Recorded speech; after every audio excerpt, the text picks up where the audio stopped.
Hi guys, and welcome back to Baking Through Betty, the series where I am working through every single recipe in my grandmother's 1950s Betty Crocker cookbook.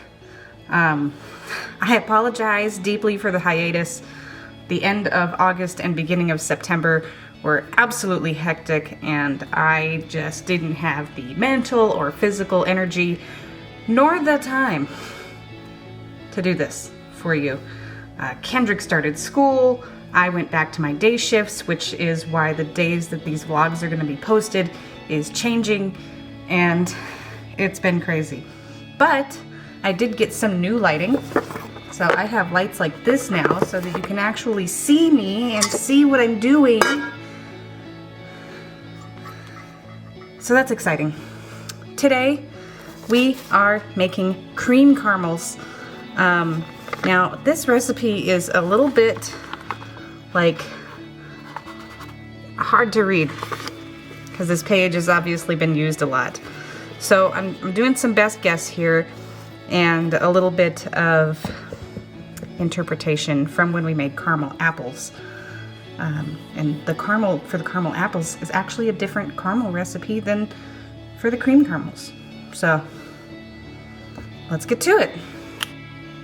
All right, so the part that I can't see the most on this recipe is actually how many cups of sugar to use. I think it's gonna be 2. And I could be wrong.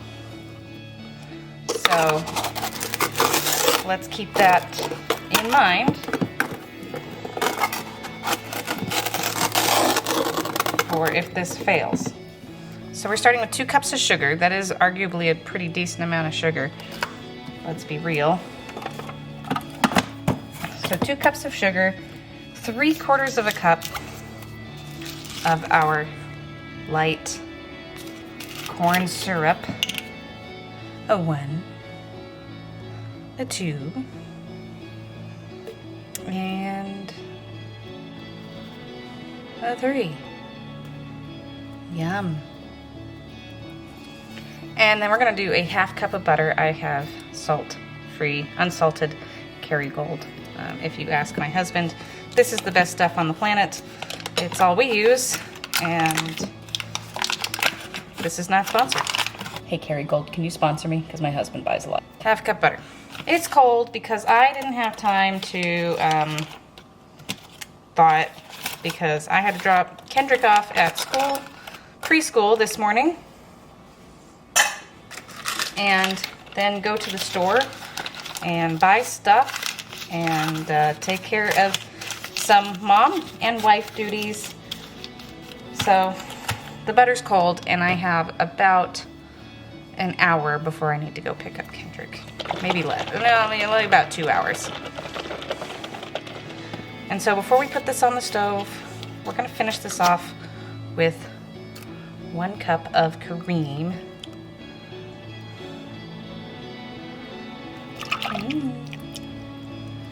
Yum. And I'm gonna keep this out, and I'm gonna rinse it and keep it out because we're gonna add another cup of cream as this is cooking. Now the fun part, we get to put this on the stove. So this is my screwed up burner. I got the okay to use it, so we're gonna use it. So we're gonna bring this bad boy to a boil and then slowly stir in the last cup of cream and then cook it to about 254 degrees. Let's get to that boil. Beautiful, we're boiling now. I'm gonna actually turn my heat down a little bit.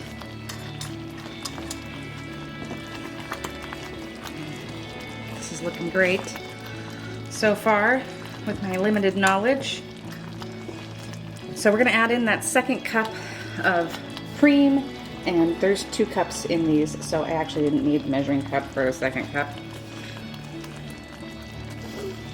All right, so nice and slow.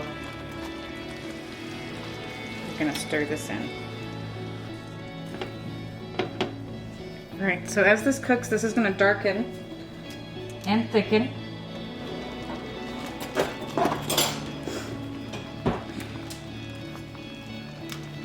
Remember, we're cooking it to 254. I'm really glad that I have this tall pot. Ouch.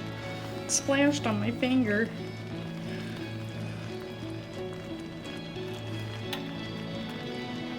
And we're at 212 currently.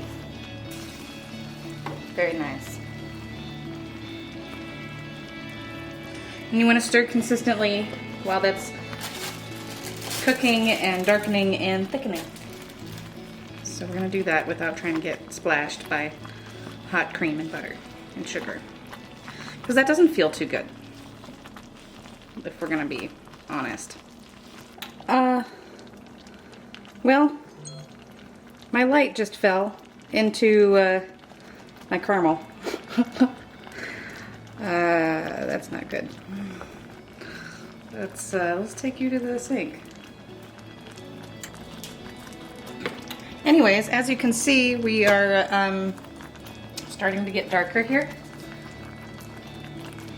And that is looking, oops, see, that's why you don't leave it. Now I've got little burns in my caramel. That's why you stir consistently and don't drop your light in.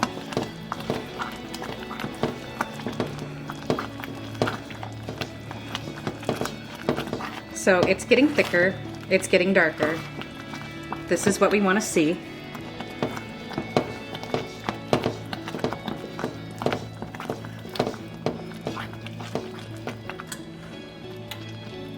That's good. I'm going to check our temperature here.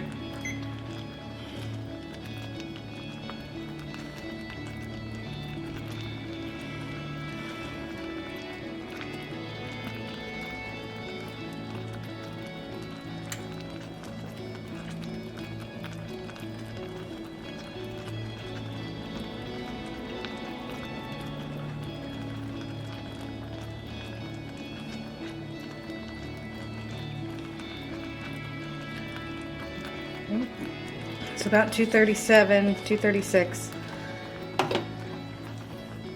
20 degrees to go. Let's keep stirring and not burning.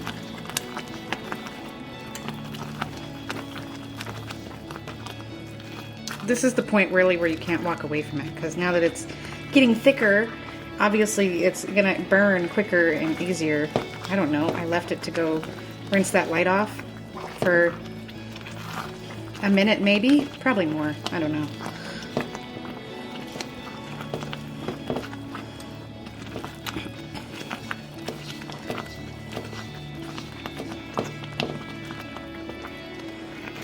All right.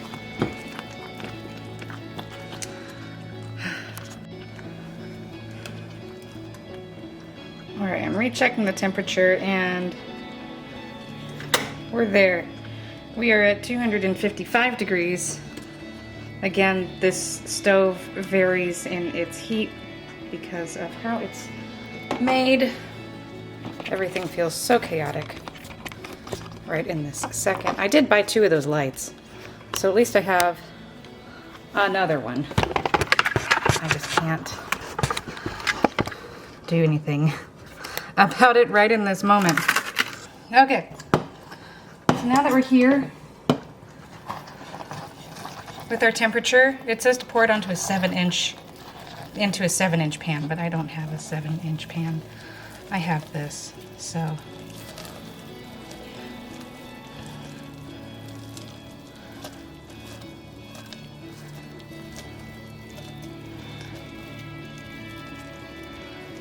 So as you can see, we've got some burnt caramel in there.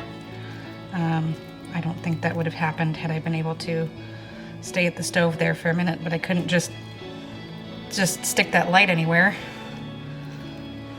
because it was thoroughly submerged there for a moment and I had to rescue it.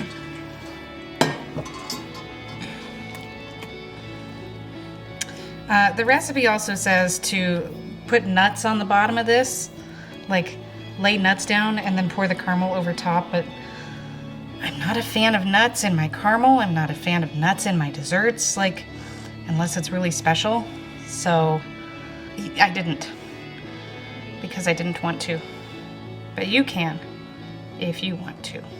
So not the prettiest, obviously, with the burned stuff, but you know, might still be good. Okay, so we're gonna let this cool, and once it's cold, I'm gonna cut it. And it should make 5 dozen. So you can see the difference without the light now. I did put it in a bowl of rice because I accidentally flipped the switch on when I was trying to clean it and get all the caramel off over there at the sink, and it worked. It turned on.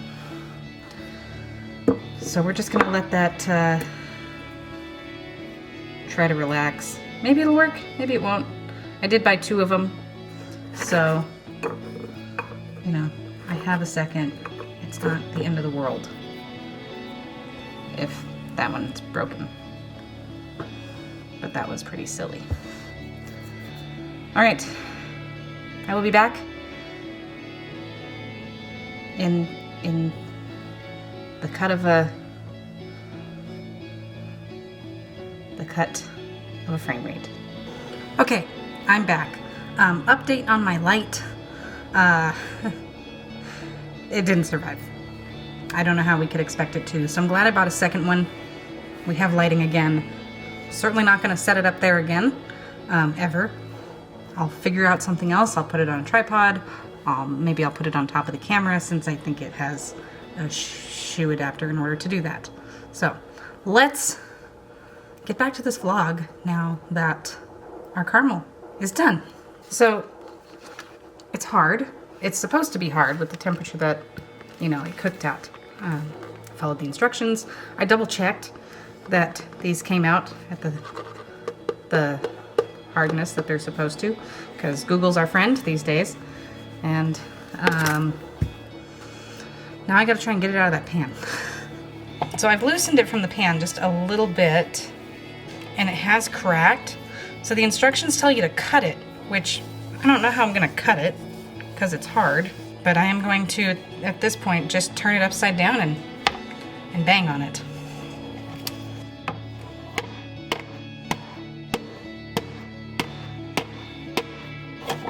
Oh, well, that was easy.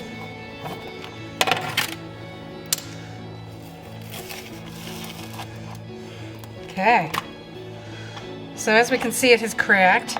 So I'm gonna try and cut it into like respectable pieces. You're supposed to cut it into 5 dozen pieces, and I can't math in my head. And our teachers told us that we, you know, weren't gonna carry calculators around in our phones, but joke's on them. So 60 pieces is what this is supposed to make.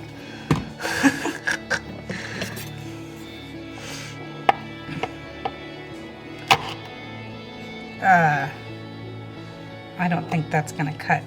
It said cut when cold. So I waited for it, obviously, to be cold. Maybe they meant cool, but still somewhat malleable. I don't know.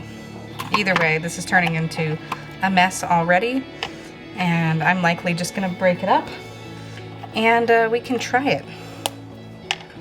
Yeah, that's just gonna be a lot.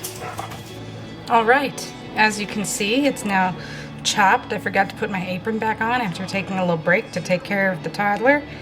And, you know, I've got some big pieces. I've got some small pieces. I don't know if there's 60 pieces here, but this is what we have. Sweet, so let's try this. I'm actually kind of excited. As I was cutting it up, the teenager that you just saw walk by, grabbed a piece and tried it. He said it was good, so I'll take his word for it. Mommy, here comes the other one. Can I get up so I can sit? Please? Faces. Did you finish your sandwich? I guess not. All right, let's take a bite. Nice and crunchy. A little sticky like caramel is.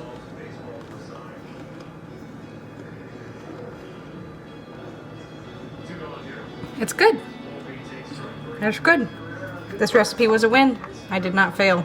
Yay me. All right, Now enjoy the B-roll.